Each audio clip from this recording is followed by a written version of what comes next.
Nous sommes un peu à la mi-temps de cette série de 7 rencontres consacrées à des personnalités qui ont fait l'Amérique, en particulier bien sûr au XIXe siècle, fin XVIIIe et XIXe siècle.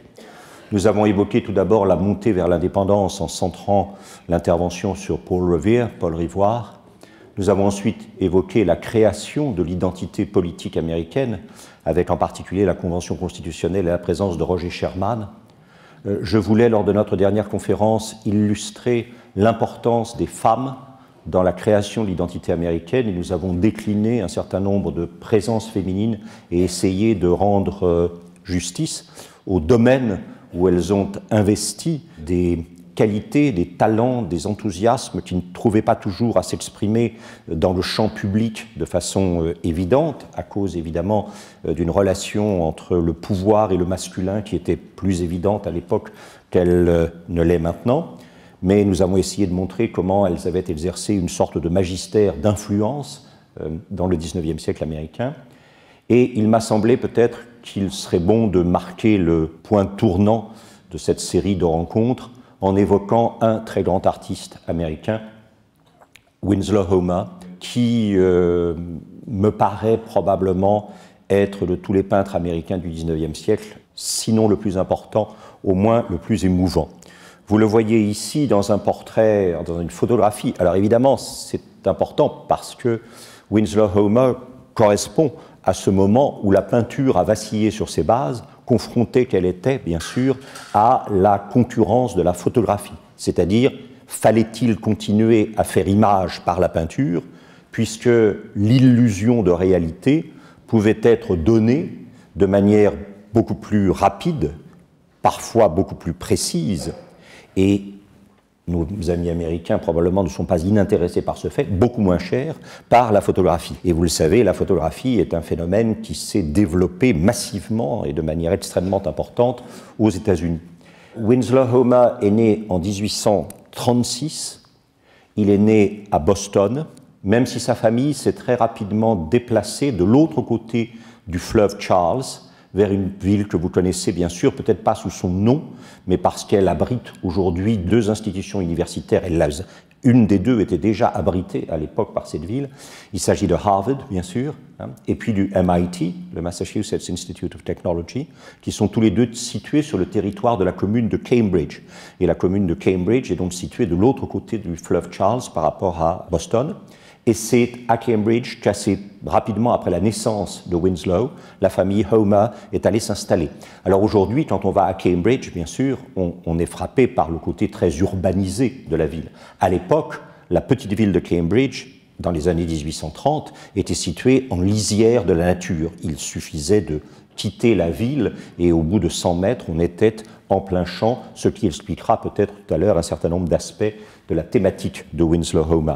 Et il est donc né en 1836 d'un père qui est assez représentatif de ce qu'on appellerait un self-made man américain, passionné par les problèmes de business et malheureusement pas toujours couronné de succès, si vous voyez ce que je veux dire. Et donc je pense qu'il y a une fragilité de la personnalité du père qui a peut-être déterminé aussi chez le fils un désir à la fois une sorte de réticence par rapport à un réel toujours un peu difficile à posséder et à cerner, et puis peut-être aussi effectivement l'idée en quelque sorte, de prendre la mesure du réel en le consignant dans l'image et en le maîtrisant par l'image. Nous reviendrons sur la mère tout à l'heure. Ça, c'est Winslow Homer beaucoup plus tard dans sa vie, qui est un vieux monsieur très digne, comme vous le voyez. Et voilà. Alors, situons très rapidement, il aurait fallu passer toute la conférence là-dessus, mais ce n'est pas le moment. Situons très rapidement la question de la peinture américaine à l'époque où Winslow Homer va commencer à créer, c'est-à-dire pratiquement dans les années 1855-56. Alors, inutile de vous dire, on en reparlera la prochaine fois, que les années 1855-56 aux États-Unis, c'est un moment très lourd, puisque c'est ce qu'on appelle the approaching storm, l'approche de la tempête qui sera bien sûr la guerre civile américaine, que nous appelons, nous, guerre de sécession, mais que les Américains appellent bien sûr la guerre civile. Alors, le statut de la peinture aux États-Unis a toujours été problématique. Moins maintenant peut-être, mais en tout cas au XIXe siècle, il l'était. Pour une raison très simple, enfin 2 raisons très simples. La première, elle nous est donnée par Benjamin Franklin dans une lettre qui dit « mais au fond, notre pays peut-il se préoccuper de représenter alors qu'il est en train de créer? Sous-entendu, nous sommes en création de quelque chose de nouveau. Vous savez, les États-Unis se sont vus comme étant, à l'exception de la Suisse, la première grande république moderne depuis Rome. Bon, j'étais passé un peu rapidement peut-être sur les Provinces-Unies au XVIIe siècle, mais quand même, je crois que les Américains, ce qu'on appelle American Exceptionalism, l'exception américaine, ça vient en partie de ce sentiment d'être en train de créer quelque chose de nouveau, d'inouï, de jamais vu auparavant. Et c'est vrai qu'à l'époque, si vous voulez, il faut bien le dire, les États-Unis représentaient un régime républicain qui était entouré de toutes parts par des régimes monarchiques, plus ou moins absolus, mais voilà. Deuxièmement, donc, cette idée, peut-on nous intéresser à représenter quelque chose alors que nous sommes requis à créer quelque chose? La représentation, elle suppose du déjà là. Or, nous ne sommes pas encore dans le déjà là, puisque nous inventons quelque chose de nouveau. Et ça, c'est la grande obsession de Franklin. Et puis de l'autre côté, sans vouloir simplifier les choses trop rapidement, mais il est clair que les États-Unis ont, à leur origine, un élément iconoclaste réformé très fort, c'est-à-dire l'image est toujours soupçonnable de devenir une idole. Et donc, s'abandonner à l'image, est-ce que ça n'est pas s'abandonner aux idoles? Et finalement, est-ce que ce n'est pas parodier le seul geste créateur authentique qui est celui de Dieu? Et donc, c'est développé aux États-Unis, vous en voyez un exemple ici, qui s'appelle Mrs. Freak and Baby Mary, qui est au musée de Worcester, dans le Massachusetts. C'est développé aux États-Unis, de façon assez extraordinaire, une sorte de réticence volontaire au mimétisme. C'est-à-dire qu'on a essayé de faire en sorte que la peinture ne puisse pas être confondue avec le réel et qu'elle se donne véritablement comme image et pas comme illusion de réalité. Vous voyez ce que je veux dire? Si l'image devenait une illusion de réalité, elle était attentatoire à la dignité divine, seul créateur véritable. Si en regardant une image peinte, on pouvait se demander si par hasard ça n'était pas du réel plutôt que du peint, là, on était effectivement dans un problème de rapport à la création divine qui était très important. Et donc, il y a eu dans la tradition de la peinture américaine au XVIIe et au XVIIIe et même au XIXe, une tradition naïve qu'on appelle aux États-Unis la peinture des limneuses. Les limneuses, c'était des colporteurs qui se déplaçaient de ferme en ferme. Vous savez qu'à l'époque, évidemment, le territoire américain était très peu peuplé. Il pouvait y avoir plusieurs kilomètres, pour ne pas dire des dizaines de kilomètres, entre plusieurs exploitations agricoles, certaines temporaires, parce que plus tard, les gens s'en allaient vers l'ouest, d'autres permanentes. Et les colporteurs se déplaçaient d'exploitation agricole en exploitation agricole. Et souvent, c'était aussi ce qu'on pourrait appeler des imagiers, des gens qui peignaient des images. Alors, ils peignaient des enseignes pour les commerçants dans les villes, et puis ils peignaient des portraits.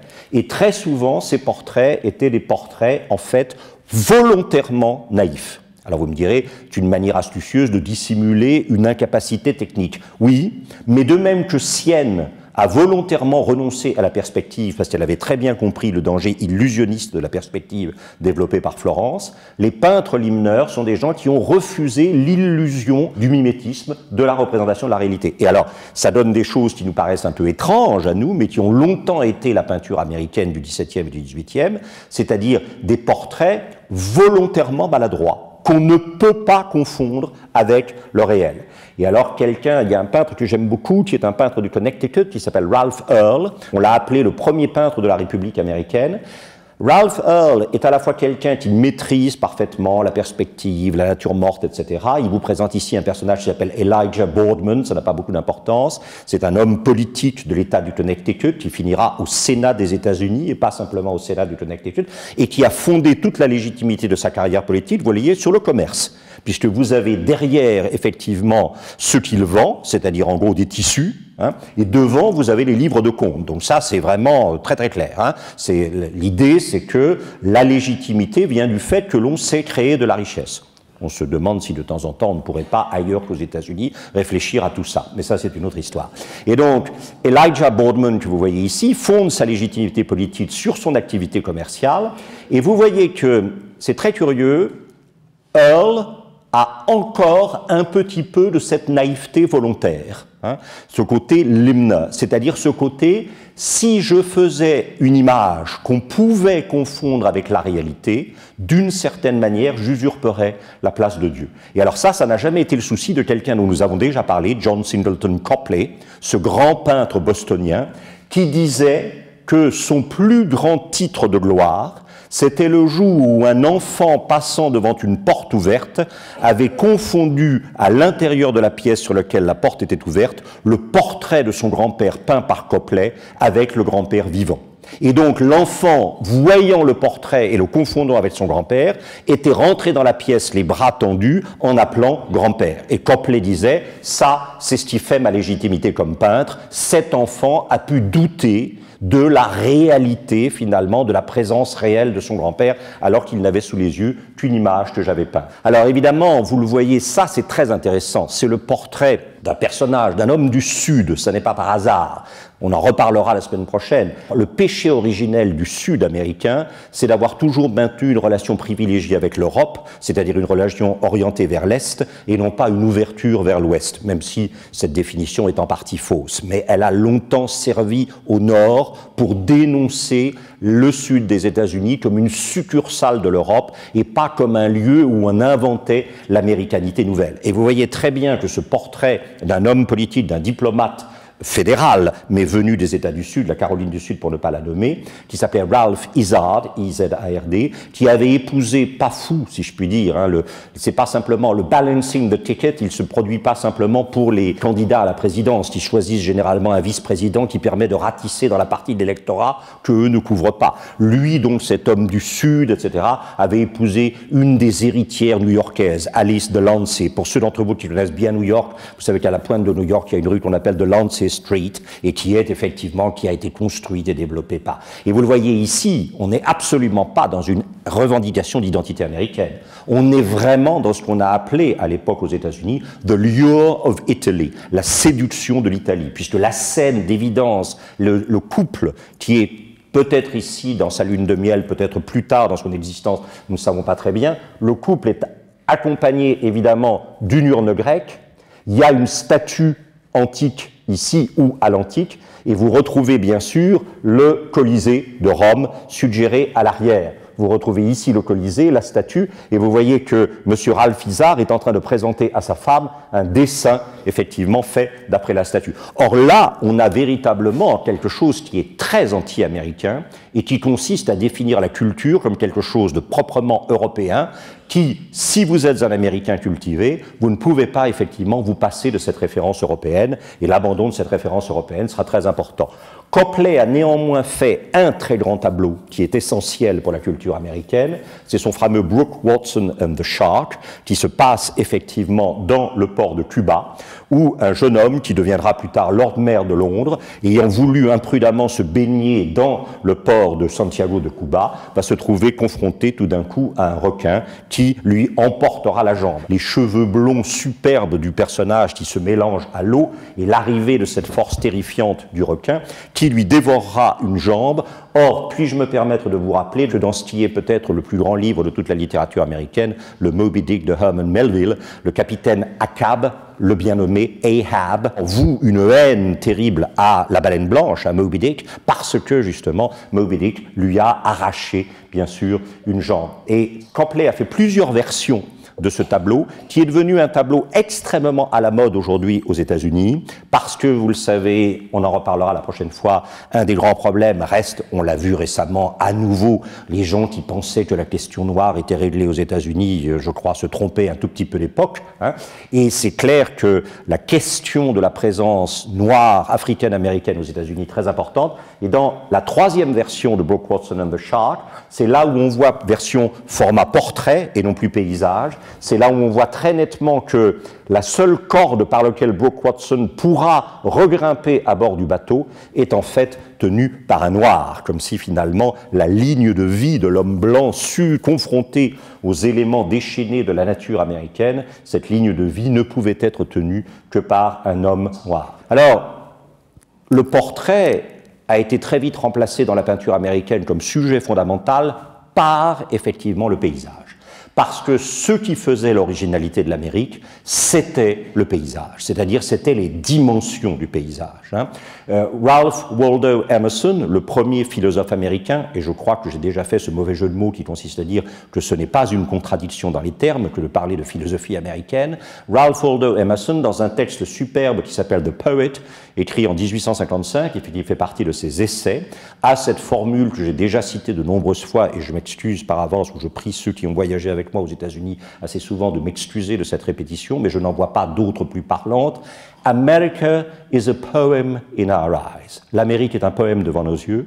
Its ample geography dazzles the imagination. Son ou l'amplitude, l'ampleur de sa géographie éblouit l'imagination. Et vous voyez, je pense que assez vite, l'Amérique a compris que son grand atout, c'était l'espace. Espace dont Alexis de Tocqueville nous dira qu'il avait en plus l'immense avantage de ne pas être déjà encombré par une possession ancestrale liée à la présence d'une aristocratie ou d'un clergé. Et donc, on était confronté à des millions de kilomètres carrés d'espace vierge. Alors, on oubliait un peu les Indiens, là, si vous voyez ce que je veux dire. Mais enfin bon, on aura peut-être l'occasion d'en reparler. Et alors, au départ, le paysage américain en tant que tel a fait l'objet d'une réticence, parce que c'était un paysage sans culture, privé de culture, abandonné tout entier à une nature, et la nature, vous le savez, quand elle n'est pas rédimée par la grâce, la nature est évidemment perverse. Donc, le premier grand paysagiste américain, qui est un bostonien aussi, Washington Allston, a commencé par représenter des scènes de paysages qui étaient en fait des scènes européennes. Ici, un paysage italien. Et quand il a essayé d'évoquer la majesté et l'ampleur du paysage américain, il a toujours rajouté une anecdote. C'est-à-dire ici, par exemple, le prophète Élie dans le désert, nourri par un corbeau. Vous voyez le corbeau qui est là et qui lui apporte un pain qui est là, et vous voyez Élie à genoux. Et donc vous voyez, le paysage ne peut pas être représenté pour lui-même. Mais ça s'était déjà produit au XVIIe siècle en Europe. Au XVIIe siècle en Europe, ce qui est fascinant, il y avait une exposition au Grand Palais il y a quelques années superbe sur la naissance du paysage à Rome au XVIIe siècle, où on voyait comment le paysage s'était peu à peu libéré de l'obligation de servir de décor à une anecdote d'ordre mythologique, héroïque, dogmatique, etc. Et le paysage pouvait être enfin traité pour lui-même. Alors le personnage auquel on doit ça, certains d'entre vous sont venus avec moi dans sa maison dans les Catskills, au nord de New York, sur les bords de la vallée de l'Hudson, c'est Thomas Cole. On doit énormément à Thomas Cole. Thomas Cole a été le premier grand paysagiste américain et qui, lui, a traité du paysage américain véritable, avec en particulier, effectivement, cette idée que l'habitat premier du colon, du pionnier, c'est ce qu'on appelle la hutte en rondin, the log cabin, et que vous avez ici, dans cet tableau qui s'appelle Home in the Woods, la maison dans les bois, vous avez une représentation idyllique, pastorale, bien sûr, mais de la première implantation de personnes venues d'Europe, où la terre, encore une fois, ne pouvait pas vous appartenir jamais si vous n'apparteniez pas à une famille aristocratique ou si vous n'appartenez pas au clergé. Et donc cette idée qu'au fond, ici, la terre appartenait à celle ou celui qui la travaillait, et que la récompense pour le travail d'amélioration du potentiel de création de la terre, c'était la possession de cette terre, la terre appartenait à qui la cultivait, c'était effectivement quelque chose de fondamentalement nouveau. Et en même temps que Cole était capable de représenter cette première inscription d'une trace humaine, disons, civilisée à l'européenne, dans ce paysage américain, il conservait aussi, Cole, cette espèce de fascination pour ce qu'on appelait le sublime. Alors, je n'ai pas le temps de m'attarder sur le sublime ici, mais vous savez que jusqu'au milieu du XVIIIe siècle, la seule forme d'espace qui était regardable était un espace humanisé, maîtrisé, symétrique, à taille humaine. Et que Edmund Burke, dans sa fameuse enquête philosophique sur l'origine de nos idées concernant le sublime et le beau, a développé cette théorie du sublime qui fait que, d'un seul coup, par exemple, on est allé à l'assaut des Alpes, que l'on considérait jusque-là comme des lieux absolument horribles, parce que irréguliers, déchiquetés, asymétriques, immense, et ne permettant pas de valider la fameuse phrase que l'homme est la mesure de toute chose. Les aspects du paysage qui déniaient cette idée de l'homme comme mesure de toute chose étaient évidemment fuis par une grande partie de l'esthétique européenne jusqu'au développement de la théorie du sublime. Ici, bien sûr, un des aspects du sublime américain qui a été découvert parmi les premiers, les chutes du Niagara. Chutes du Niagara qui sont ici volontairement représentées par Cole dans une saison qu'on appelle l'été indien, Indian Summer ou Fall Foliage, avec évidemment la présence au premier plan des Indiens, qui sont eux aussi menacés de l'été indien. C'est-à-dire que de même que l'été indien marque la fin du cycle des saisons avant l'entrée dans la mort et la renaissance printanière, la race indienne, elle, est entrée dans son automne. Malheureusement, elle n'aura pas de printemps qui suivra effectivement sa disparition. Et Asher Brown Durant, qui est un grand peintre américain de paysage très bien représenté à la New York Historical Society, Asher Brown Durant, effectivement, représente ici deux personnages extrêmement importants. J'insiste juste un instant, la présence de cet oiseau, qui évidemment renvoie au premier chapitre de la Genèse, et l'Esprit de Dieu planait sur les eaux. Cette idée que cet oiseau, bien sûr, c'est l'Esprit de Dieu qui plane sur la nature américaine. On est véritablement dans une nature génétique, c'est-à-dire on est dans une nouvelle Genèse. L'Homo americanus est un deuxième Adam qui vient d'entrer dans un espace édénique dont on espère qu'il ne reproduira pas dans cet espace édénique les erreurs du premier Adam, si vous voyez ce que je veux dire. Ça, c'est très clair. Et la nature adamique de l'homme américain, qui a été beaucoup développée par Walt Whitman, le grand poète du XIXe siècle, puis ensuite par probablement un des plus grands lecteurs de l'identité américaine, qui va peut-être vous surprendre, sauf que probablement vous savez déjà tout cela, mais c'est vrai que D.H. Lawrence n'est pas que l'auteur de L'amant de Lady Chatterley. Il a écrit des études sur la littérature classique américaine qui sont absolument éblouissantes, et il a écrit en particulier un texte sur le mâle blanc prédateur américain qui, quand vous relisez ça aujourd'hui, vous vous dites, mais...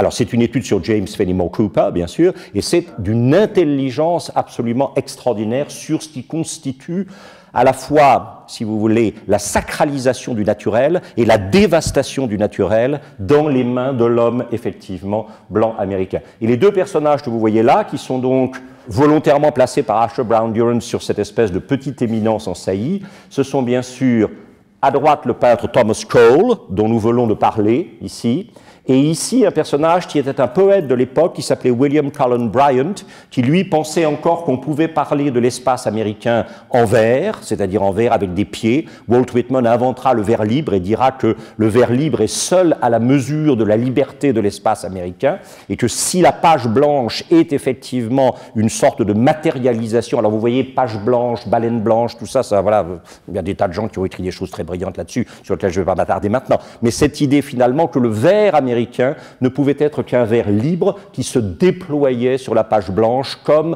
le tracé du pionnier, du colon se déploie effectivement dans l'espace américain vierge. William Cullen Bryant est très important. Très très important. C'est pas un poète fondamental, enfin c'est un poète intéressant, mais c'est pas un poète fondamental dans l'histoire de la poésie américaine. Mais c'est un personnage très important. C'est quelqu'un qui, dans les années 1820, a dit mais attention là, nous sommes à New York. On est en train de plaquer sur New York un plan de développement urbain en grille, avec toutes les avenues nord-sud et toutes les rues est-ouest, le tout tiré au cordeau par petits rectangles, etc., etc. Et la nature, elle est où là-dedans?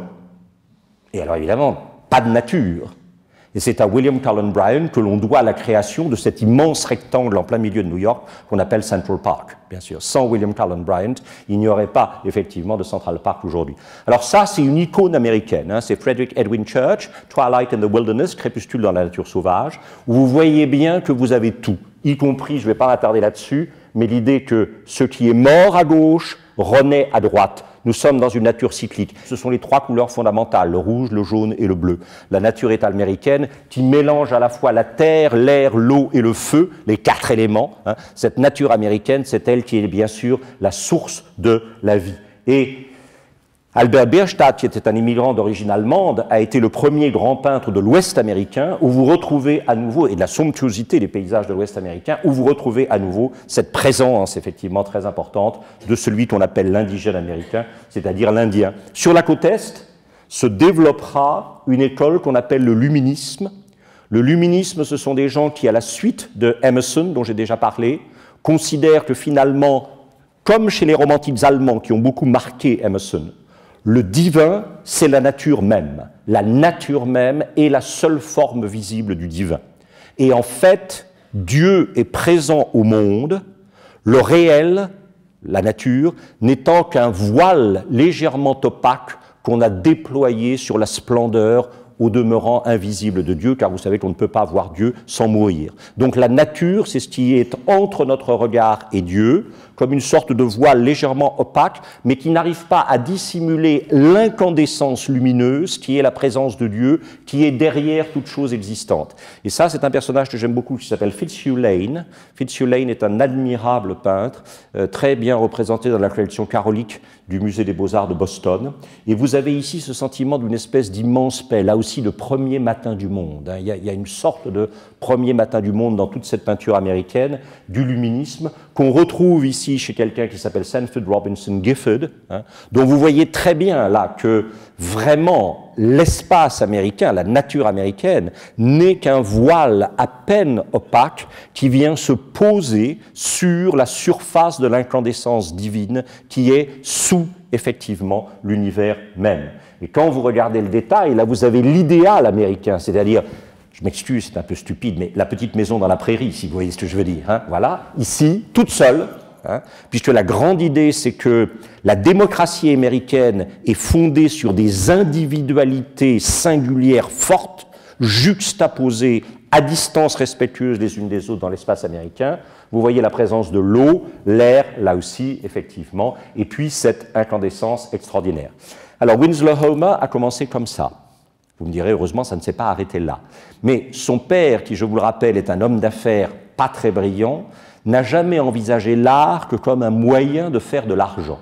Or, qu'est-ce que c'est que l'art ou la peinture qui fait de l'argent à l'époque, dans les années 50, 1850, 1860 aux États-Unis? C'est évidemment de l'illustration de presse. Et donc, Winslow Homer sera mis par son père en apprentissage chez un personnage qui s'appelait John Bufford, qui était tout simplement un lithographe bostonien qui a appris à Winslow Homer son métier. Et pendant toute une partie de sa vie, c'est-à-dire pratiquement jusque dans les années 80-90, Winslow Homer a gagné sa vie, non pas du tout en peignant des huiles, mais en faisant des illustrations. Il s'est même souvent servi de ces huiles pour en faire des illustrations ensuite qui étaient effectivement reproduites. Alors, reproduites dans quel type de magazine? Alors d'abord, un magazine bostonien qui était assez connu à l'époque et qui s'appelait le Ballo's Pictorial. Ça a été fait pour le Ballo's Pictorial. Et vous voyez, ça représente l'arrivée, c'est une famille qui... À droite, vous avez ceux qui sont déjà installés aux États-Unis, et à gauche, vous avez le reste de la famille qui arrive d'Europe et qui est accueilli par ceux qui sont allés en avant-garde et qui les reçoivent effectivement sur la terre de toute promesse. Alors vous avez toutes ces scènes de la vie quotidienne qui faisaient la joie des gens qui achetaient ces magazines comme le Ballo's Pictorial, et plus tard, évidemment, c'est vrai que Homer deviendra probablement l'illustrateur le plus apprécié de ce qu'on appelle le Harper's Weekly, qui est à l'origine du Harper's Bazaar, etc. Le Harper's Weekly qui était, lui, publié à New York. Le Ballo's Pictorial était publié à Boston, et ici, donc, vous avez effectivement un magasin de produits de la campagne qui ont été apportés jusqu'à, effectivement, Boston et qu'on est en train de vendre à une clientèle bostonienne. Vous avez, évidemment, les premiers charmes de la présence féminine en train de patiner sur, peut-être, la Charles, ou peut-être les pièces d'eau qui serviront ensuite à Frederick Law Olmsted et à Calvert Vaux pour créer ce qu'on appelle le collier d'émeraude, c'est-à-dire la succession de pièces d'eau qui longe la Charles à Boston. Et puis, alors, thématique extrêmement importante sur laquelle nous reviendrons tout à l'heure, cette idée qu'il y a quand même un fonctionnement de ce qu'on appelle les sphères séparées, déjà évoquées. Les hommes sont caractérisés par un rapport direct avec la nature sous la forme éminemment importante de la chasse et de la pêche. C'est-à-dire que pour ces gens qui ne sont pas en train de conquérir l'Ouest, parce que ça, Winslow Homer, c'est quelqu'un qui sait très bien qu'il est un homme de la côte Est. Donc, pour lui, l'essentiel de l'identité américaine, c'est-à-dire la confrontation avec un territoire encore vierge qui va pouvoir être transformé par le travail humain, et cette transformation par le travail humain deviendra le titre de possession de ce territoire, ça c'est déjà fini à l'époque à Boston. Et donc le rapport avec la nature n'est plus un rapport d'exploration, d'exploitation et de possession, c'est un rapport qui ne peut fonctionner que par le sport, c'est-à-dire en gros la chasse et la pêche sur lequel nous reviendrons tout à l'heure. Et alors, je vous l'ai dit, s'il est né en 1836, vous êtes obligé de reconnaître qu'il a 25 ans au moment du déclenchement de la guerre civile. qui reste, vous le savez, on en reparlera lors de notre prochaine rencontre la semaine prochaine, qui reste probablement le premier grand événement traumatisant majeur de l'histoire américaine. L'Amérique ne s'est jamais remis véritablement de cela. Alors ici, vous avez dans Harper's Weekly, vous avez des illustrations réalisées par Homer, soit qu'elles représentent des personnages importants à gauche, Farragut, de l'armée, en particulier de la marine du Nord, à droite un personnage politique, et en bas une charge de l'armée du Potomac dans la plaine de Yorktown. Alors, Homer n'aspire pas, ça je crois que c'est très important, Homer a très bien compris que le constat ne peut aujourd'hui plus être délégué qu'à la photographie. La peinture ne peut plus être une peinture de constat, parce que la photographie a usurpé cette fonction. Je ne sais pas très bien, peut-être avez-vous lu l'admirable livre de Roland Barthes qui s'appelait La Chambre claire, qui était consacré à la photographie, et Roland Barthes disait, le noème, l'essence de la photographie, c'est de dire « ça a été ». C'est-à-dire, ça a été. À l'époque, évidemment, on savait moins qu'on pouvait manipuler les photos, etc., mais quand même, la photographie reste un art du constat. Et vous avez ici cette chose absolument terrible, qui s'appelle le champ où est tombé le général Reynolds. Il s'agit d'un des aspects du champ, d'un des lieux du champ de bataille de la bataille de Gettysburg. Vous savez que la guerre civile qui a duré 4 ans a basculé véritablement au mois de juillet 1863, puisque au mois de juillet 1863, le Nord a remporté 2 batailles décisives, une sur le front nord-est, une sur le front sud-ouest, toutes les deux autour du 4 juillet. Nous y reviendrons la prochaine fois. Et à partir de ce moment-là, ce qui a été terrible, c'est que le Sud est en fait vaincu dès juillet 1863, mais le Sud mettra pratiquement 2 ans à agoniser, ce qui prolongera de façon absolument tragique et dévastatrice, évidemment, l'impact meurtrier de la guerre. Donc, il s'agit de Timothy O'Sullivan. La guerre de sécession n'a pas été la première à avoir été photographiée. La première guerre à avoir été photographiée, c'est celle de Crimée, mais très peu. Et par contre, la guerre de sécession a fait l'objet, évidemment, d'un travail photographique absolument énorme autour de O'Sullivan, de Brady, de ces gens-là. Et là, vous avez vraiment ce que Homer n'a presque pas essayé de faire. C'est-à-dire que vous avez ici une escarmouche de la guerre de sécession qui est pratiquement la seule scène de bataille que Homer ait véritablement représentée à l'huile. Et encore dans un espace naturel où on a l'impression que tout ce qui concerne les soldats se perd un tout petit peu au niveau de la visibilité dans le décor de la forêt, comme si la forêt essayait justement d'engloutir et de faire disparaître ce qui attente finalement à la fonction sacrée de la nature. Alors, Homer a quand même, c'est très curieux, nous avons 2 grands personnages qui ne sont pas des historiens, qui ne sont pas des politiques, qui ont réussi tout à fait leur vie ailleurs que dans la question noire. L'un, c'est Frederick Law Olmsted, qui est allé dans le Sud comme journaliste avant la guerre de sécession et qui en a rapporté des reportages absolument extraordinaires.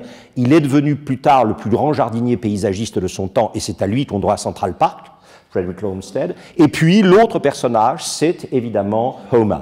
Homer a été très interrogé par la condition noire. Vous voyez ce tableau dont, encore une fois, il serait souhaitable que vous voyiez les couleurs véritables, il est beaucoup plus beau, mais représente cette sorte de dignité fragile des jeunes femmes noires en train de ramasser le coton à l'époque du roi coton. Ça, c'est un tableau que je trouve merveilleux. Ça s'appelle Andersonville, les libérateurs emprisonnés. Ce que vous voyez au premier plan, c'est une esclave noire qui voit passer derrière elle un groupe de soldats nordistes prisonniers. Car pour ceux d'entre vous qui connaissent la Géorgie et qui y sont peut-être venus avec moi, il y en a ici, Andersonville a été un lieu véritablement terrifiant. Sous la conduite d'un général sudiste sadique, des milliers de prisonniers nordistes sont morts de mauvais traitements dans le camp de prisonniers de Andersonville, qui est entré, qui a mérité par là, malheureusement, d'entrer dans la légende de la guerre civile.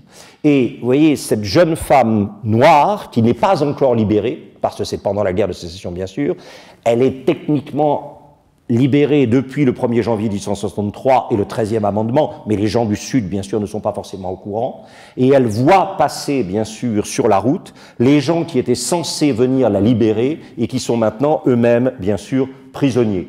Et puis, je crois que j'ai déjà montré ce tableau qui date de 1876, 11 ans après la guerre de sécession, et qui montre la visite rendue par l'ancienne propriétaire de la plantation, l'ancienne maîtresse de la plantation, à 3 de ses anciennes esclaves, bien sûr, avec une rencontre, évidemment, qui Homer a voulu que la première des esclaves sur la gauche soit exactement à la même hauteur de taille que sa maîtresse et que, effectivement, la blancheur de son tablier et de son bonnet contraste avec le noir de la robe de la femme, même si, évidemment, elle est rehaussée autour du cou de cette dentelle blanche. Alors, Homer a beaucoup travaillé sur la guerre de sécession. Ça a été probablement le premier moment de sa réputation. Vous avez ici un tableau qui s'appelle The Sharpshooter, qu'on appellerait aujourd'hui The Sniper, hein, c'est-à-dire ces tireurs isolés qui montaient dans les arbres côté nordiste ou sudiste et qui, de ce point élevé de l'arbre, passez-moi l'expression, flinguaient des soldats du camp d'en face. Il y a une très belle nouvelle de Ambrose Bierce, grand nouvelliste américain spécialisé qui a beaucoup travaillé sur la guerre de sécession, qui est justement comme ça sur 2 snipers qui se poursuivent effectivement de leur haine et de leurs exploits. Et vous le voyez, ça c'est très intéressant, c'est le premier tableau à l'huile que Homer ait jamais fait, celui-là. Et il l'a tout de suite utilisé pour en faire une illustration pour Harper's Weekly. Et alors évidemment, vous avez la succession. Ce qui a fasciné Homer probablement, c'est plus l'ennui du camp et quelque part donc la dérision de la guerre. C'est la guerre vue non pas sous l'aspect de l'héroïsme, mais sous l'aspect finalement de la vie quotidienne et de l'englument dans les préoccupations médiocres et le train-train un peu sordide du quotidien. Ici, un jour de pluie dans le camp nordiste. La même chose ici dans cette scène de nuit où Homer, de manière extrêmement intelligente, mais qui vient probablement des Caravagesques du XVIIe, a caché la source de lumière et en même temps a diffusé cette source de lumière de manière circulaire sur les visages et les postures des soldats nordistes qui sont assis ici au bivouac.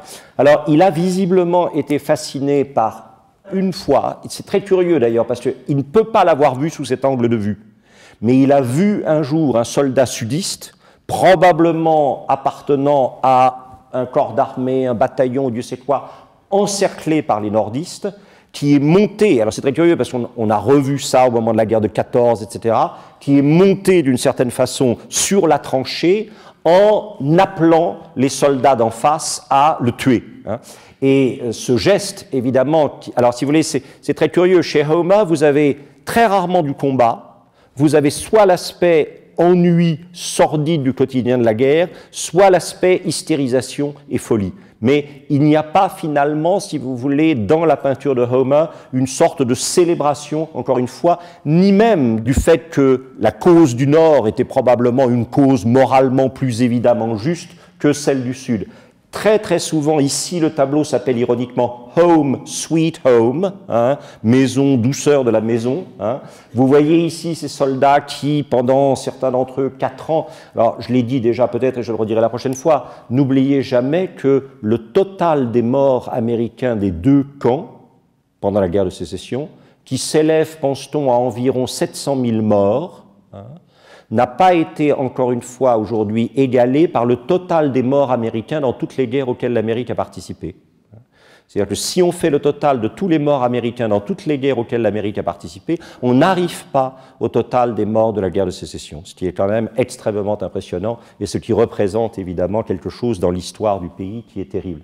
Et vous voyez, les blues, ce qu'on appelait les blues, les bleus, les nordistes, hein, par opposition aux greys, aux gris, les sudistes, avec évidemment toujours ce problème de la libération et de l'usage fait par les Noirs de la liberté hein, qu'on leur a donnée, ou de la réalité de la liberté qu'on leur a donnée, parce qu'on a souvent libéré, on en reparlera la prochaine fois, on a souvent libéré les Noirs sans leur donner nécessairement les moyens d'eux, mais vous le savez évidemment, étant un Bostonien, Homer était plus au courant que quiconque, évidemment, du fait que pendant longtemps, le Nord a refusé d'incorporer des Noirs dans les régiments de l'armée nordiste, et que le premier régiment qui a été créé de Noirs, il a été créé à Boston, il comprenait un certain nombre d'engagés volontaires noirs de l'État du Massachusetts, et il a été commandé par un fils, car il n'était pas question qu'il y ait d'officiers noirs, il ne pouvait y avoir que des soldats noirs sous la responsabilité d'officiers blancs, même dans l'armée du Nord. Il a été commandé par un personnage qui s'appelait Robert Gould Shaw, et qui était l'un des héritiers des familles de brahmines qui dominaient la haute société bostonienne.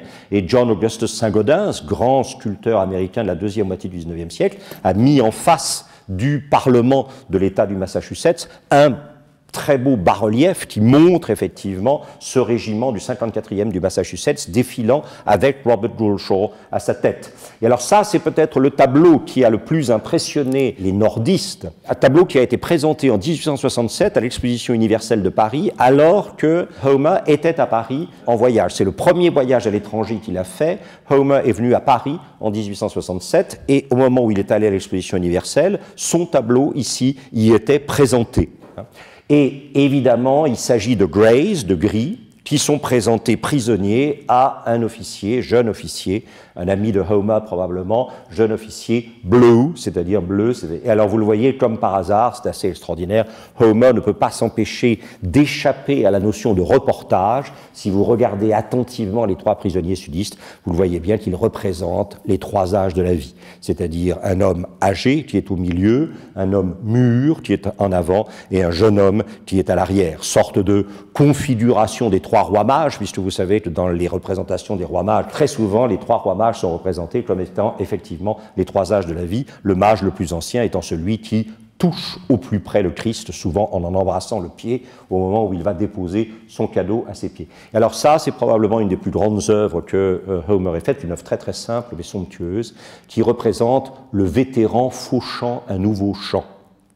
Et c'est un tableau qui est au Metropolitan et qui a toujours été considéré comme... Alors vous voyez, c'est là l'intérêt de Homer, c'est que face à la capacité documentaire de la photographie, Homer va toujours être fidèle à un réalisme absolu, mais il va toujours tirer ce réalisme vers une dimension allégorique. C'est-à-dire que c'est très clair ici que ce vétéran que vous voyez de dos, vous ne saurez jamais si c'est un sudiste ou un nordiste, c'est un vétéran, c'est quelqu'un qui a traversé effectivement l'enfer d'une certaine manière et qui, une fois revenu à la vie réelle, reprend effectivement, suivant le cycle des saisons, les travaux et les jours qui ont été interrompus par la crispation tragique de la guerre, mais qui doivent effectivement reprendre leur rythme normal. C'est très beau ça. Alors, vous voyez, ça c'est très étonnant, parce que je ne me souviens plus très bien volontairement de la date de l'impression Soleil levant et la naissance de l'impressionnisme, mais ça date de 1867. Je ne suis pas très sûr que les plages de Sainte-Adresse de notre ami Monet soient tellement avant ça. Donc il faut se méfier. La peinture de Lumière n'est pas une peinture, même si ça ne change rien au génie de Monet, mais ça c'est somptueux. Et alors ça, c'est l'immédiate après-guerre. C'est-à-dire c'est ce sentiment que Homer a eu de vouloir se libérer finalement de l'horreur de ce que l'Amérique venait de traverser.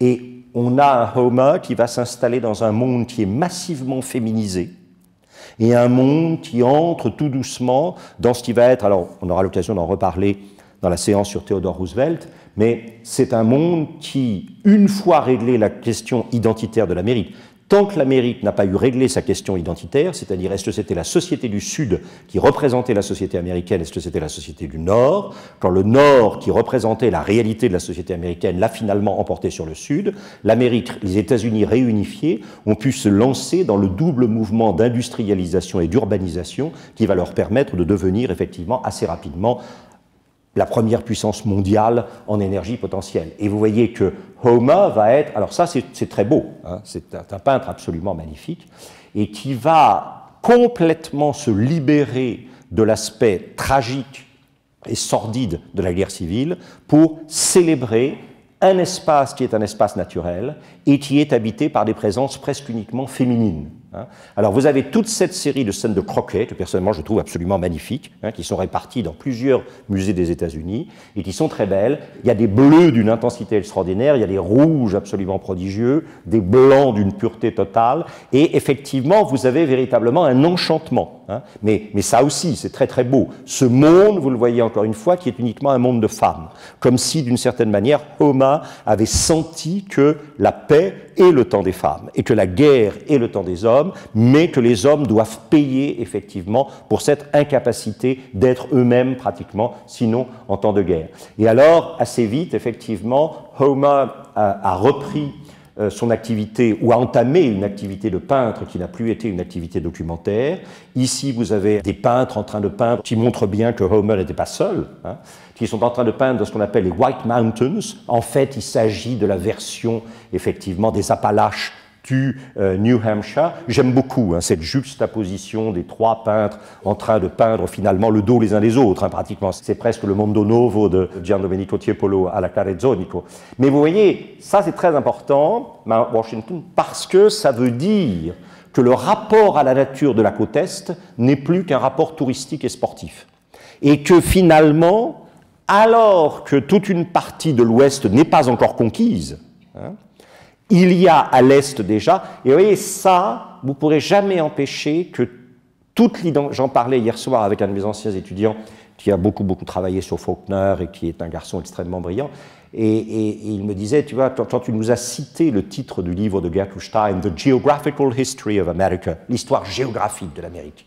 À l'heure actuelle, l'Amérique est un pays divisé. Pourquoi? Parce qu'il y a les côtes, les deux côtes, qui ont beau être l'une à l'est, l'autre à l'ouest, sont liées par une sorte de libéralisme intellectuel fondamental, représenté par une Hillary Clinton, et jamais totalement représenté par un Obama qui a ajouté au fait, si vous voulez, d'être noir, de n'être de nulle part, finalement. Parce que c'est pas vraiment un Américain, si vous voulez. C'est un Américain, mais ça n'est pas vraiment.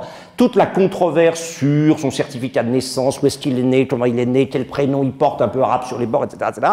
Tout ça, ça vient profondément de ce que ni les côtes, les deux côtes, parce qu'il a, vous le savez, il a finalement... Bon, par ses parents, du côté de sa mère, il est américain, mais du côté de son père, il est africain. Donc, il n'est pas, si vous voulez, un African-American, il est un American-African, ce qui est un peu différent.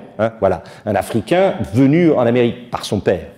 Et c'est vrai qu'ensuite, aussitôt après la guerre, peu de temps après la guerre, ses grands-parents qui sont très Midwest sont partis s'installer à Hawaï, qui n'est pas le plus américain de tous les territoires américains. Quand il a ensuite vécu en Indonésie, puis qu'il a essayé de faire des études supérieures sur la côte ouest sans que ça marche, et qu'il s'est finalement installé sur la côte est, et qu'il a fini à Harvard et qu'il a abouti à Chicago, où il n'est pas tellement plus chicagoan finalement que bien d'autres gens, il y a un énorme problème. Mais Hillary Clinton, au moins, représente en quelque sorte le grand libéralisme traditionnel, libéralisme, il faut entendre bien sûr, de gauche, enfin de centre-gauche aux États-Unis, donc des deux côtes, et puis à l'intérieur vous avez... Et ça, je crois que Homer le montre très bien. Homer montre bien que le rapport à la nature n'est plus un rapport possessif individuel, parce que c'est en cultivant la nature, c'est en répondant de manière favorable aux défis que lui offre la nature que l'homme américain se constitue, et que forcément l'homme américain, ayant transformé une nature sauvage en une nature bénéfique qui lui donne à la fois sa liberté et sa nourriture, cet homme a un instinct de possession de cet espace qu'il a rendu bénéfique en le travaillant, qui fait que toute intrusion venue de qui que ce soit d'autre, y compris du gouvernement fédéral, lui apparaît comme une dérive immédiate vers la tyrannie. Au fond, si vous voulez, sur la côte est et sur la côte ouest, pour les hommes du centre des États-Unis, vous avez des gens qui sont des assistés. Assistés intellectuellement, assistés socialement, assistés économiquement. Les seuls qui continuent à faire fonctionner le rêve américain, c'est ceux qui vivent de leur travail au centre même du territoire agricole. Et là, vous voyez, dans ce genre d'image, vous avez un rapport à la nature qui est devenu un rapport de loisir et de tourisme, pas du tout de survie. On n'est pas dans un rapport de survie. La jeune femme très élégante qui se promène à cheval dans les White Mountains, eh ben, c'est pas finalement, si vous voulez, normal. Vous la voyez pas dans un western, sauf sur le point d'être enlevée, et encore. Et vous voyez, ces dames qui tentent de manière assez magnifique de faire de l'alpinisme ou de l'escalade, enfin de l'alpinisme plutôt que de l'escalade, en tout cas de la promenade en montagne. Ces dames, elles sont un tout petit peu déplacées dans cet espace. Je ne suis pas sûr qu'elles aient choisi la meilleure tenue pour faire le genre d'exercice auquel elles se livrent. Et on dirait que Homer s'est amusé à montrer comment finalement ces couleurs très élégantes, très raffinées, sont un tout petit peu déplacées. Voilà. Alors, une fois qu'il a eu passé sa grande phase hédoniste, sa grande phase jeu, sport, tourisme, femme, Homer, dans les années 70, s'est engagé dans quelque chose d'absolument extraordinaire, c'est-à-dire qu'il y a une quête éperdue de l'innocence perdue de l'Amérique, Et cette quête éperdue de l'innocence perdue, elle va se manifester par une omniprésence du thème de l'enfance. C'est très très curieux. Cet homme, qui est probablement un des hommes les plus intelligents, va vouer à l'enfance. Alors n'oubliez pas, hein, c'est le moment où Mark Twain écrit Tom Sawyer et Huckleberry Finn. Cette idée d'une innocence perdue de l'Amérique. Alors, cette très belle scène de classe, ceci qui est magnifique, hein, c'est très très beau. Cette idée qu'il fut un temps où l'Amérique était un territoire peuplé d'enfants qui jouaient. La guerre les a transformés en adultes qui tuent. Et ça, il y a ça de manière obsessionnelle chez... Ces scènes-là qui sont très simples. Hein. Alors j'ai entendu des gens que j'emmenais aux États-Unis dire « Oh là là, c'est facile. » Bon, bien sûr, c'est facile.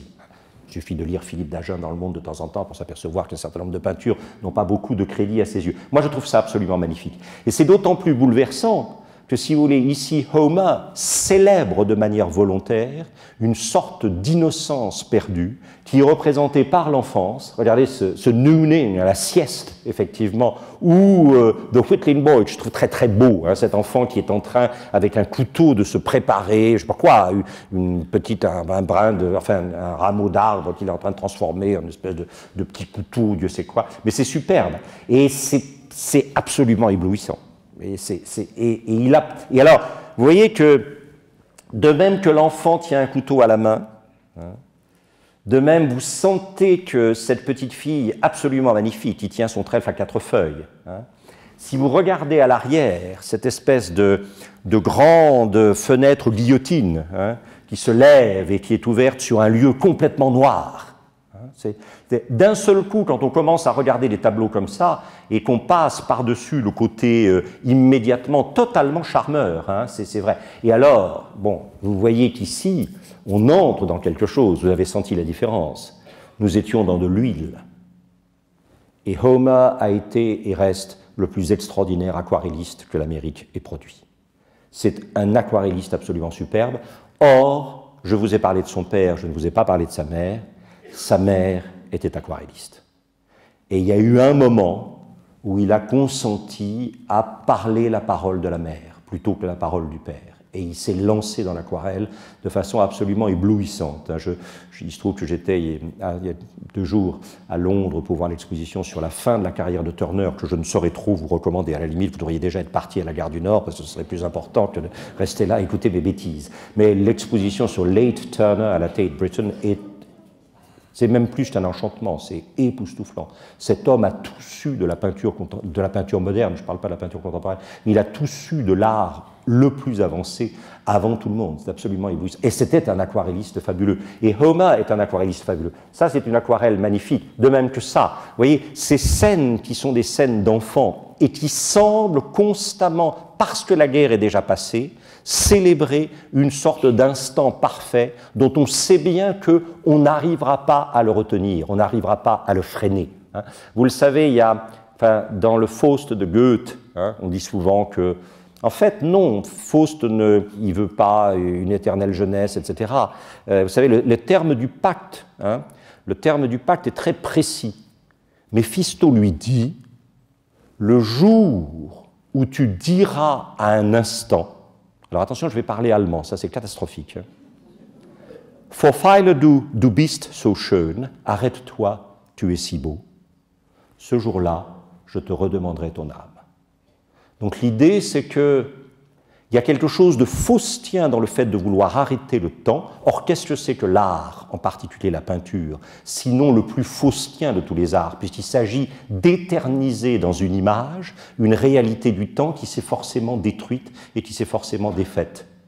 Il y a donc un côté complètement... Et ici, si vous voulez, ce n'est pas comme si Homer avait fait ça avant la guerre.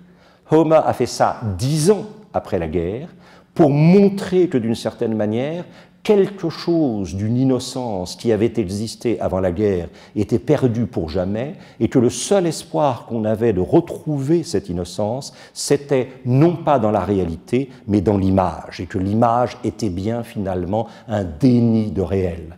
C'est très très beau, c'est absolument magnifique. Enfin, je ne sais pas du tout si vous aimez, moi je trouve ça absolument superbe. Et c'est d'une simplicité extraordinaire, voilà, Weary par exemple, qui est magnifique, qui est aussi une aquarelle superbe, de cette jeune fille appuyée à... Et puis alors, ces deux aquarelles absolument extraordinaires, du jeune noir qui est poursuivi par une abeille dont il essaie de se débarrasser, de Busy, comme on dit, et puis celui-ci que je trouve superbe, le jeune noir avec, vous voyez, le papillon posé sur son épaule. Personne n'avait osé faire ça avec des cordes noires jusque-là, des cordes d'enfants noirs, et qui porte cette espèce d'énorme tournesol à la main, et le titre de l'aquarelle, c'est « La fleur pour la nouvelle professeure ». C'est très très beau. Et évidemment, on en reparlera la prochaine fois, mais dites-vous que depuis les années 1830, aucun noir n'avait normalement accès à la lecture, puisqu'il était interdit dans le Sud d'apprendre aux Noirs à lire et à écrire pour qu'ils ne puissent pas communiquer entre eux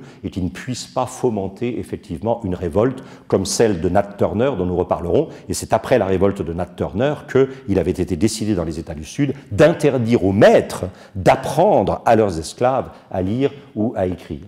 Alors il y a un certain nombre de présence féminine à cette époque-là, que je trouve peut-être moins intéressante, même si très belle, techniquement très très belle, avec toujours, alors vous voyez évidemment la leçon est un peu lourde, cette dame a essayé visiblement à droite de prendre une rose et à mon avis elle s'est légèrement piquée, vous en tirerez toutes les conclusions qui s'imposent, et puis le côté effectivement dissimulé derrière l'éventail, ça j'aime beaucoup, je trouve ça très très beau, peut-être moins celui-ci. Ça s'appelle Peach Blossoms, fleurs de pêcher. Et je pense qu'il y a quelque chose, effectivement, sur le corps féminin et la fleur. Cette idée que la fleur renaîtra toujours, le corps féminin, lui, ne renaîtra pas. Et même si je trouve celui-ci très beau, je trouve celui-ci encore plus beau et encore plus étonnant, en partie parce que nous sommes dans un profil perdu. Le personnage est vu de profil comme précédemment. Une partie, effectivement, du profil est dissimulée. Cette espèce de capacité de montrer que la femme, c'est celle qui, là où l'homme agit, elle, probablement, se tient dans un repli par rapport à l'action. Pendant un certain temps, j'ai travaillé avec une femme remarquable qui s'appelle Marie Balmary, qui est une psychanalyste et exégète, et nous réfléchissions justement sur cette idée que la femme, qui pendant très longtemps a été conçue comme n'agissant pas et n'ayant rien, était probablement celle qui avait le temps de méditer et de penser, peut-être plus encore que le masculin. Ça, c'est superbe, ça, c'est absolument éblouissant. Je n'ai aucune trace d'une conscience chez Homer dans sa correspondance de l'existence de Monet, ni de l'existence d'un mouvement français qui s'appelait l'impressionnisme, ni etc. Homer est quelqu'un qui a toujours adopté une attitude, je dirais presque nationaliste en art, c'est-à-dire la peinture américaine, c'est la peinture américaine, un point c'est tout. Mais il l'a porté très très loin, Le petit poussin malade, là aussi, cette magnifique aquarelle de femme en bleu qui est superbe. Et alors, effectivement, il y a un thème qui est devenu un thème obsessionnel, c'est très curieux, chez ces gens de la côte Est, auxquels l'Ouest est dénié, parce que l'Ouest appartient à un temps qui n'est déjà plus le leur, les gens de l'Est sont installés à l'Est. Certains, évidemment, iront participer à la conquête de l'Ouest, à l'exploration, à l'exploitation de l'Ouest, etc. Mais beaucoup d'entre eux seront déjà des êtres urbains et des êtres, si vous voulez, industriels, alors que l'Ouest sera encore en pleine exploration et en plein défrichage. Clearing and fencing, comme on dit en américain. Eh bien, ces gens-là ont opéré une sorte de retournement ou de virage à 180 degrés. C'est-à-dire que, faute d'une nature sauvage encore disponible autour d'eux, comme participant de façon essentielle à la création de l'identité américaine, ils se sont retournés vers la mer. La mer comme sorte de... Et ça, c'est très, très intéressant. Il m'est arrivé, il y a longtemps, d'aller à Arrowhead. Arrowhead est la maison de Herman Melville, où il a écrit Moby Dick. Le livre qui précède Moby Dick s'appelle Pierre ou les ambiguïtés, Pierre or the Ambiguities, que je ne saurais recommander qu'à des melvilliens fanatiques, parce que ce n'est pas un livre très très facile à manipuler. Le livre Pierre or the Ambiguities est dédié au mont Greylock, une montagne qui s'appelle Greylock, la mèche grise. Et cette montagne mèche grise, Melville la voit, de la fenêtre de la pièce du premier étage de sa maison de Arrowhead, où il a écrit Moby Dick. J'ai eu cette chance unique, une fois, de me trouver à Arrowhead fin avril. La configuration du mont Greylock est telle que quand la neige n'a pas encore fondu dans la partie supérieure du mont Greylock, le mont Greylock a exactement la forme sous la neige d'un cachalot blanc. Et ça, c'est absolument extraordinaire. Et j'ai toujours pensé que la mer, à jamais libre de toute présence définitive de l'homme, était le substitut que l'homme américain déjà civilisé s'était donné pour préserver une nature sauvage et encore vierge. Et ce qui est vrai de Melville est probablement vrai de Winslow Homer. Alors, il y a bien sûr des scènes qui se rapprochent presque de Boudin par certains côtés, des scènes dans lesquelles la mer est domestiquée, la mer est le lieu du sport, du tourisme, de la baignade, on construit des bateaux, et même les enfants, vous voyez, construisent des bateaux pour l'enfant amoureux de cartes et d'estampes. Hein, voilà. Mais vous voyez, ça c'est essentiel. C'est-à-dire cette idée que la mer, c'est un lieu à la fois fascinant et dangereux, et que face à cette fascination et à ce danger, il y a finalement un rapport initiatique et un rapport qui ne se vit qu'à plusieurs si l'on veut effectivement survivre. Et vous voyez cet avertissement de la brume, hein, qui est un des très beaux tableaux de Homer, qui est à Boston, aux Beaux-Arts, où vous voyez que l'homme apparaît comme un prédateur. Hein. On vous montre très clair, l'angle de vue de Homer est essentiel. Il vous montre à l'intérieur du bateau un très gros, sinon deux gros poissons. Donc l'homme est allé se servir dans la nature, il est allé effectivement, et d'un seul coup, au fond du tableau, vous avez cette espèce de levée de la brume, comme si la nature était sur le point de se venger de ce geste prédateur de l'homme. Je crois qu'il y a, encore une fois, si vous avez l'occasion de lire les études sur la littérature classique américaine de D.H. Lawrence, en particulier le chapitre sur James Fenimore Cooper, vous verrez que c'est absolument magnifique. Et je ne sais pas si vous vous souvenez d'avoir vu deux films que vous avez probablement vus, l'un qui s'appelait « Voyage au bout de l'enfer », admirable film de Michael Cimino, dont la traduction du titre est un crime. Hein.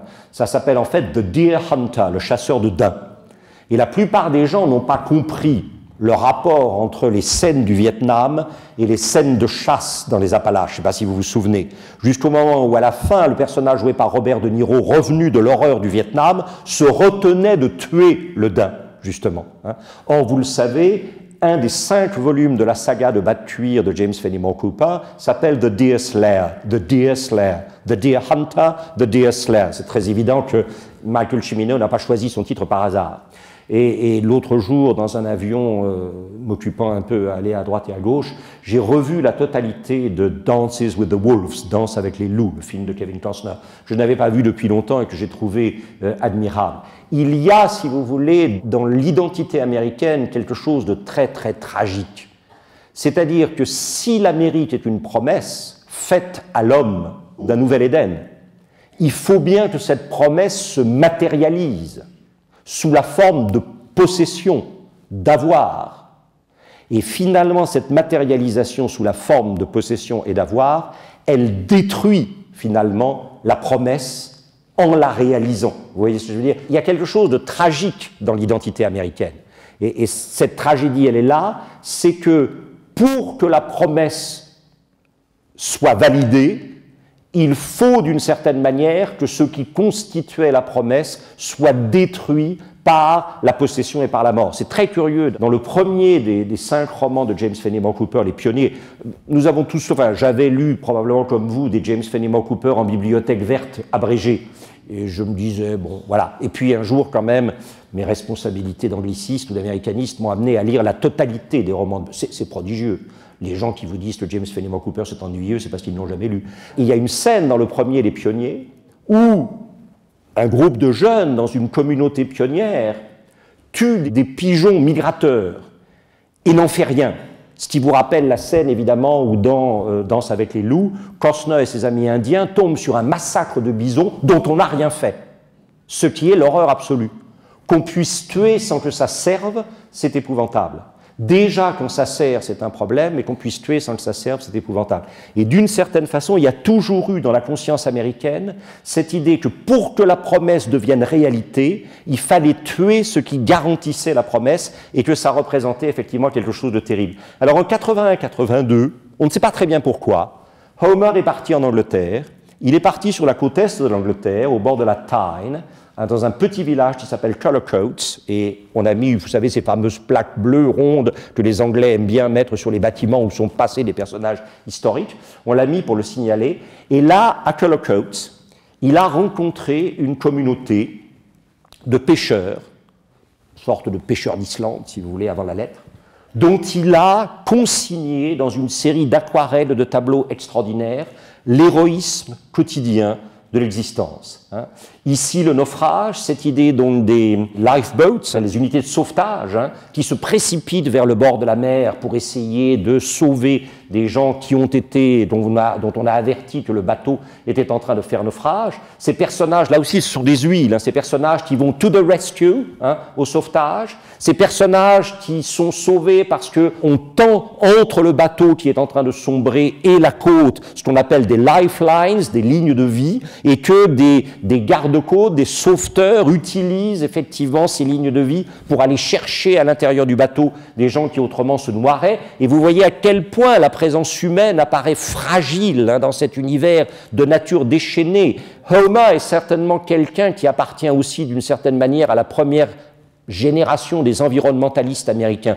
C'est quelqu'un qui a dit « méfions-nous, nous avons fait subir beaucoup de choses à la nature, qu'est-ce qui nous dit qu'un jour, finalement, la nature ne prendra pas sa revanche ?» Alors ici, vous avez dans cette undertow, c'est-à-dire l'idée que le courant revient par en dessous, vous avez une scène dont l'érotisme et la violence est assez extraordinaire, avec ces deux hommes qui sont en train de sauver, enfin on espère, deux femmes, voilà. Et en même temps, vous avez là aussi une série d'aquarelles absolument somptueuses, qui représentent finalement, alors là il s'est aussi beaucoup plus que la vie des pêcheurs, il s'est passionné pour la vie, et ça je crois que c'est très propre à Homer.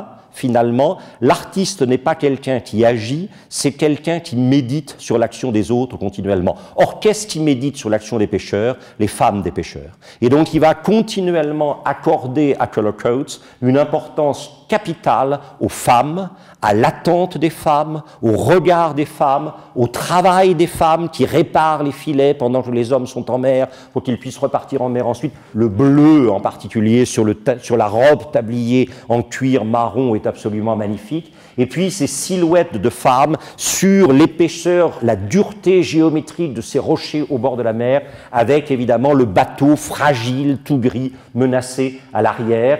Un moment de calme, The Afterglow, et puis alors ce tableau qui lui vaudra la médaille d'or à l'exposition universelle de Chicago en 1893 et qui représente cette femme, c'est absolument extraordinaire, ça s'appelle The Gale, la bourrasque de vent, cette femme face effectivement à cette confrontation qui va devenir chez lui essentielle entre la minéralité structurée et la liquidité fluide, cette espèce de coïncidence des contraires qui va devenir l'obsession de la fin de la carrière de Homer, et la femme au milieu qui tient bon, qui tient debout, qui partage l'espace et qui le structure, et qui porte sur ses épaules la promesse de la vie et la promesse de la continuité. Cullercoats, ça a été un endroit extrêmement... J'adore ce tableau-là, je ne vous cache pas, cette femme qu'on voit de dos, face effectivement à la mer, en train de contempler la mer, et invitant... Alors là, l'influence est très friedrichienne, je crois, On est vraiment dans ce qu'on appelle dans la peinture romantique de la fin du XVIIIe siècle, début du XIXe allemand, la Rucke-Figur, la figure vue de dos, celle qui invite le spectateur à entrer lui-même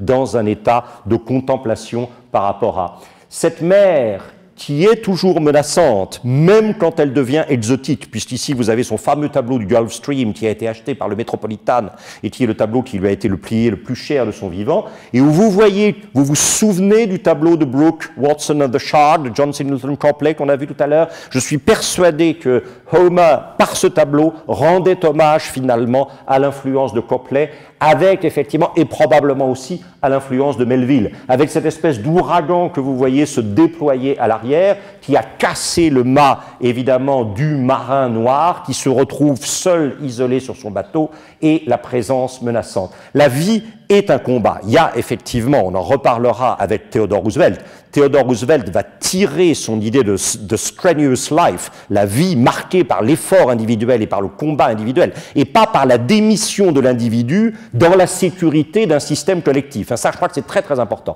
La démocratie américaine est fondée sur des individualités fortes et non pas sur une collectivité forte qui viendrait en aide de manière systématique aux individus trop fragiles pour se confronter à. Là aussi, on pourrait réfléchir à ça ici ou là, mais ça c'est une autre histoire. Et vous voyez, jusqu'au fait d'envisager évidemment la défaite ultime, c'est-à-dire la mort, c'est-à-dire le personnage qui ici dans cette aquarelle magnifique est rejeté bien sûr sur la plage, le bateau cassé et réduit à l'état de morceaux de bois et le corps effectivement abandonné. Alors cela dit, je pense que Homer, dont la vie privée est un mystère total et absolu, annonce un rapport qui sera plus tard celui de Sargent au corps masculin exotique qui est évidemment, je crois, assez marqué. Et on va retrouver ça. C'est superbe tout ça. Alors tout ça, ça fait partie des aquarelles qu'il va ramener de voyages systématiques presque tous les ans, en alternance dans 3 endroits qui sont Cuba, la Floride et les Bahamas, en particulier Nassau, où il va passer beaucoup de temps. Et vous voyez que cette espèce de regard sur... Et alors encore une fois, les contrastes qui sont absolument superbes, ça c'est magnifique. Il a fait une série de scènes de rue aux Bahamas, à Nassau en particulier, toujours à l'aquarelle, qui est la langue de la mer, c'est-à-dire qui est la langue de la beauté, du charme, etc. Avec, regardez, cette confrontation entre 2 échassiers qui est absolument extraordinaire. Ça, c'est à Tampa, en Floride. Et puis, à nouveau, une scène de Nassau que je trouve magnifique, avec une sorte, là aussi, de côté paradis terrestre et Éden, clos, et en même temps le lieu de toutes les fertilités, de toutes les fruitions. Ça, que je trouve absolument superbe. Ce simple flamboyant rouge, où là, c'est presque un art de peindre.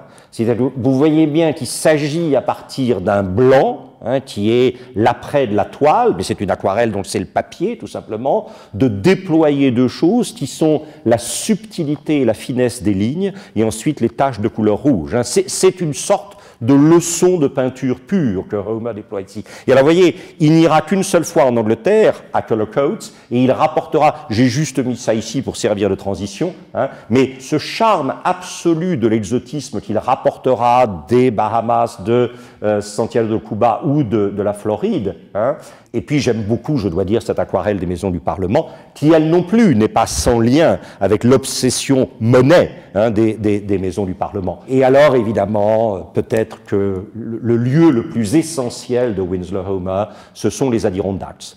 Alors, les Adirondacks, quand vous remontez l'Hudson vers le nord, avant d'arriver à Albany, sur la gauche, vous avez un groupe de collines qu'on appelle les Catskills. Et ces collines, les Catskills, c'est là où habitait Thomas Cole, le premier grand paysagiste américain dont nous avons parlé tout à l'heure. Et quand vous passez au nord-ouest d'Albany, vous avez un deuxième groupe de collines que nous appellerions des montagnes. Les Américains les appellent simplement des hills, mais ce sont des montagnes déjà qu'on appelle les Adirondacks. Et ces montagnes, les Adirondacks, vont devenir le lieu privilégié de retraite de Winslow Homer pendant l'été.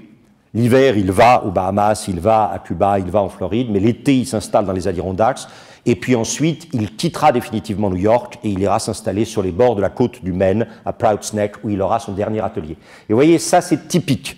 C'est vraiment la définition de ce que c'est que l'Américain. C'est-à-dire l'immensité du territoire déployé à ses pieds, l'immensité d'un territoire fertile, couverte d'une forêt primitive qui est évidemment l'équivalent du Jardin d'Éden, et l'homme, la hache à la main, qui va donc, pour montrer que la promesse est réelle, il va couper des arbres, c'est-à-dire qu'il va attenter à l'existence même de ce qui constitue et garantit la promesse. Et ça, c'est vraiment très très caractéristique de l'identité américaine. Alors, ça c'est assez étonnant, c'est-à-dire cet homme habillé de pied en cap venu de la ville et qui commence à pêcher à la mouche. Ça, c'est Homer quand il arrive dans les Adirondacks. Je trouve cette vue absolument superbe. Il s'agit évidemment d'un espèce de torrent dans les Adirondacks, avec, vous le voyez derrière, un pêcheur à la mouche. La seule forme, évidemment, de pêche que Homer pratiquait systématiquement, c'était la pêche à la mouche. Et vous voyez qu'ici, On est à nouveau dans cette idée d'un rapport à la nature qui est caractérisé par le tourisme, plus exactement ici par le sport, mais plus par la nécessité de survivre. Donc l'Amérique, par le sport, se parodie elle-même d'une certaine façon. Ça, c'est très très important. Tant qu'on n'a pas compris ça, on ne comprend pas à quel point Homer est à la fois splendide et tragique. Quand il montre des Américains en train de se livrer à la pêche à la mouche, c'est une sorte de parodie du premier geste de survie des Américains arpentant. Alors ça, c'est super. Des choses comme ça, c'est absolument extraordinaire. Et alors là, vous retrouvez quelque chose qui est très important. Dans la nature sauvage, le couple américain est un couple d'hommes, parce que je suis désolé pour toutes les présences féminines merveilleuses qui sont ici, mais la femme enracine. Elle empêche le mouvement. Et la femme fonde dans le temps par l'enfantement. Or, l'homme américain est quelqu'un qui est sans cesse en mouvement pour tenter d'échapper à l'emprise du temps.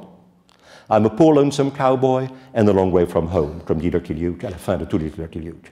Mais vous voyez, cette idée que Stein développera, que qu'est-ce que c'est que l'homme américain? C'est un homme dans un espace de temps où il est toujours en train de se déplacer. L'être américain est un être du mouvement. Charles Olson, dans sa fameuse méditation sur le Moby Dick de Melville, dira « That made the first American story, exploration ». Voilà ce qui a fait la première histoire américaine, l'exploration. L'exploration du territoire et le mouvement. Je ne voudrais pas revenir sur des choses que j'ai déjà citées de nombreuses fois, mais n'oubliez jamais qu'un des plus grands films qui ait été fait sur l'un des plus grands westerns des 25 ou 30 dernières années, c'est le Jeremiah Johnson, bien sûr, le Sidney Pollack, avec Robert Redford, dont le noyau central est un noyau où le héros épouse une femme et adopte un enfant qui ont survécu au massacre d'un convoi, et avant, il est dans l'errance, et après, il sera aussi dans l'errance. Et finalement, nous comprenons que ces moments d'errance sont probablement plus essentiellement américains que les moments de stabilité et d'enracinement. Vous voyez, ce contraste toujours de couples masculins d'âge différents ou de races différentes qui garantit la mobilité à la surface du territoire et la non-inscription dans le temps. On tente d'échapper à ce que le temps a de tragique par la mobilité spatiale, que vous retrouvez ici dans ces somptueuses aquarelles de gens en train de pagayer sur la rivière, ou de ce qui est peut-être une des plus belles aquarelles de Winslow Homer, qui s'appelle The Blue Boat, qui fait partie de cette fameuse collection Karolique dont je vous ai parlé tout à l'heure, et qui est au Fine Arts à Boston, et qui est absolument magnifique, qui est une des vraiment très très grandes aquarelles de Homer. Et vous voyez, alors évidemment, non seulement vous avez la pêche, mais vous avez la chasse, puisque vous voyez que le jeune enfant qui est là, derrière les rondins de bois qui descendent la rivière, toujours trace de ce qu'on appelle le lumbering, la grande activité de déforestation qui constitue la face sombre de la geste identitaire américaine. Il est en train de surveiller, regardez, la confrontation ou le jeu ou la danse d'amour des deux daims qui sont de l'autre côté. Et là, effectivement, alors c'est absolument magnifique. Les chiens entraînés pour la chasse, dans cette espèce d'univers qui est entièrement un univers là aussi d'été indien, Fall Foliage ou Indian Summer, ou ces chiens à bord du bateau qui sont en train de circuler le long de la rivière, ou ce chien seul sur un tronc d'arbre, et le chien devenant effectivement l'auxiliaire inévitable de l'homme pour l'activité de la chasse. Il y a un certain nombre évidemment de petites traces rouges ici, incandescentes, qui sont magnifiques. Et alors vous avez cette collaboration entre l'homme, non seulement entre les deux hommes d'âge différents et d'initiation naturelle différente, mais vous avez cette collaboration entre l'homme et l'animal contre effectivement l'autre animal. Ici, le chasseur, le chien, bien sûr, et le cerf. Et là, vous voyez ici les deux hommes qui sont en train de hisser le chien qui les a aidés pour la chasse à l'intérieur, effectivement, du bateau. C'est dans des marrons, des jaunes, et puis des blancs, des bleus, des noirs absolument étonnants. Et puis, bon, ça, pour ceux d'entre vous, il y a un très beau musée au nord des Adirondacks, dans les Berkshires, pas très loin de la maison de Melville dont je parlais tout à l'heure. C'est l'Institut Clark. Je ne sais pas si vous êtes jamais allé là. C'est à Williamstown. Et si un jour vous avez l'occasion d'aller là, c'est absolument superbe. Monsieur Clark était l'inventeur de la machine à coudre Singer. Il a fait un peu d'argent, comme vous vous imaginez. Il a épousé une Madame Clark qui s'appelait Francine, qu'il a rencontrée à Paris, et dont je crois qu'on peut dire honnêtement qu'elle a fait une fin. Voilà. d'en tirer les conclusions qui s'imposent. Bon. Elle avait développé une passion pour Renoir, ce qui explique pourquoi il y a pratiquement 50 Renoirs à la collection Clark, son mari ayant les moyens de satisfaire les goûts de sa femme. Et Clark s'est posé la question de savoir où il allait mettre sa collection. Et il n'avait qu'une peur, c'était de mettre dans sa collection dans un endroit qui pourrait être l'objet d'un bombardement ou d'une destruction. Donc finalement, il est allé la mettre dans le collège. Vous savez, le college, c'est entre le lycée et l'université. Il est allé mettre ça dans son college au fin fond du Massachusetts, à Williamstown. Et si un jour vous avez l'occasion d'aller à Williamstown, ne différez pas. D'abord parce que le Clark vient d'être refait absolument magnifiquement, que très près de là, on a fait un musée. C'est Renzo Piano qui a contribué, en fait, qui a dessiné l'extension du Clark. C'est un endroit, la collection de tableau est tout simplement unique. Et Clark avait une passion pour Homer et il a acheté non seulement des Renoirs magnifiques, mais des Homer superbes. C'est là où vous avez le seul Piero della Francesca authentique, le seul tableau de Piero della Francesca authentique aux États-Unis. Ce cerf tentant d'échapper ou cherchant à échapper dans des couleurs, là aussi, qui annoncent la mort et la fin de la nature. Regardez, j'aime beaucoup cette aquarelle magnifique où on voit le cerf, narcissique presque, hein, en train de boire sa propre image dans l'eau. C'est absolument étonnant. Et puis ensuite, malheureusement, vous voyez, venant effectivement de cette nuée blanche qui est probablement la poudre, le cerf qui est frappé à mort, et la biche ici, hein, qui tombe effectivement au bord de l'eau. Il y a une qualité de journal, si vous voulez, d'émotion face à la nature et au monde naturel, et marquée par un constant questionnement de la légitimité de la présence de l'homme dans la nature et des gestes qu'il y accomplit, qui est très bouleversant. Hein. Alors évidemment, vous avez cette sorte de jeune homme triomphant qu'on a rencontré déjà dans plusieurs tableaux de Homer et dont les chiens exultent puisqu'il porte sur son dos effectivement le trophée, mais en même temps vous voyez bien que les troncs d'arbres qui ont été coupés de façon dramatique parlent d'autre chose qu'une simple victoire sur la nature, peut-être même d'un massacre de la nature. Là, la pêche est quelque chose qui a beaucoup passionné Homer. Vous voyez ici une très belle scène de pêche à la mouche, celle-ci est aussi superbe, hein. Toujours ces aquarelles absolument extraordinaires. Et alors, il y a eu chez Homer un moment extraordinaire, c'est quand il s'est aperçu que le plus extraordinaire, c'était quand les poissons sautaient hors de l'eau. Soit qu'ils soient attirés hors de l'eau par un insecte qu'ils voulaient dévorer, soit qu'ils soient attirés par la fameuse mouche qui ensuite se transformait en instrument de mort. Et alors, vous voyez cette aquarelle superbe de ce poisson qui vient jouer avec des papillons à l'extérieur de l'eau en sautant, c'est absolument magnifique. Et puis, bien sûr, ce trait... Alors, pour ceux d'entre vous qui connaissent Hemingway, vous savez, c'est à la fin de cette première nouvelle de la série de Nick Adams, Indian Camp, hein, le camp indien, où vous savez, le jeune Ernest, le jeune Nick Adams, qui est en fait le masque de Hemingway, va avec son père libérer effectivement d'une grossesse difficile une indienne, et on s'aperçoit à la fin de la scène que ne supportant pas la souffrance de sa femme et le problème de la naissance de son enfant, un des Indiens qui assiste à la scène s'est suicidé dans le cercle des Indiens qui entourent. Et au retour, évidemment, le père essaie de réconforter le jeune fils qui vient de voir cette scène terrible, et à la fin de la nouvelle, il y a ce moment absolument extraordinaire où un poisson saute hors de l'eau et où Nick Adams, le persona de Hemingway, fait de ce moment miraculeux de sortie du liquide, mais qui devient en même temps flamboyant dans l'air, une sorte d'épiphanie totale, qui le réconcilie finalement avec la mort et avec la finitude, si la vie, par ailleurs, nous réserve des épiphanies comme celle-ci. Et chez Homer, vous avez ça, c'est-à-dire, mais vous sentez bien aussi que est constamment présent le fil et la mouche, bien sûr, de la destruction. Et vous avez la même chose ici qui est très belle. Voilà. Alors, à la fin de sa vie, et je terminerai par là rapidement, les dernières années, Homer n'a plus peint qu'un seul tableau.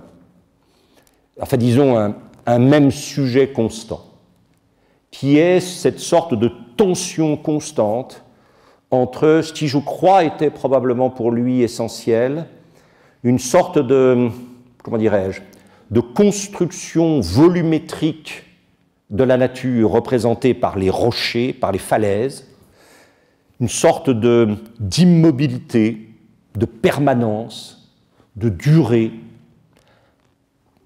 J'oserais dire, mais vous êtes libre de ne pas tenir compte de ça, je pense qu'il y a quelque chose dans la manière dont Homer regarde la côte du Maine. Hein. Alors évidemment, pour moi, la Côte du Maine, c'est toujours un peu bouleversant, parce que c'est l'île des monts déserts, c'est Marguerite Yourcenar, etc., qui admirait beaucoup Homer, qui avait beaucoup d'admiration pour lui. Cette permanence, cette structuration géométrique, volumétrique du rocher, qui quelque part lie Homer à Cézanne. Cézanne meurt en 1906, Homer en 1910, et au moment où Cézanne est en train d'être dans les dernières Saintes Victoires, qui sont tout entières des volumes parfaits imbriqués les uns dans les autres, Homer est aussi complètement dans. Et puis en face de ça, le liquide, le mouvant, l'informe, le métamorphique, et le contraste entre les deux, c'est-à-dire cette tension entre d'un côté le solide volume et de l'autre le liquide fluide informe, produisant ces espèces de gerbes extraordinaires d'écume qu'il va s'attacher constamment à représenter et qui vont devenir son obsession. Il ne fera dans les pratiquement 7-8 dernières années de sa vie presque que ce sujet-là, c'est-à-dire cette sorte de lutte à mort entre la solidité de la Terre, irrésistiblement rongée et détruite par le retour incessant de la mer, et pourtant cette espèce de coïncidence des contraires, de coincidentia oppositorum, provoquant effectivement ces effusions de formes passagères, instantanées, mais absolument somptueuses.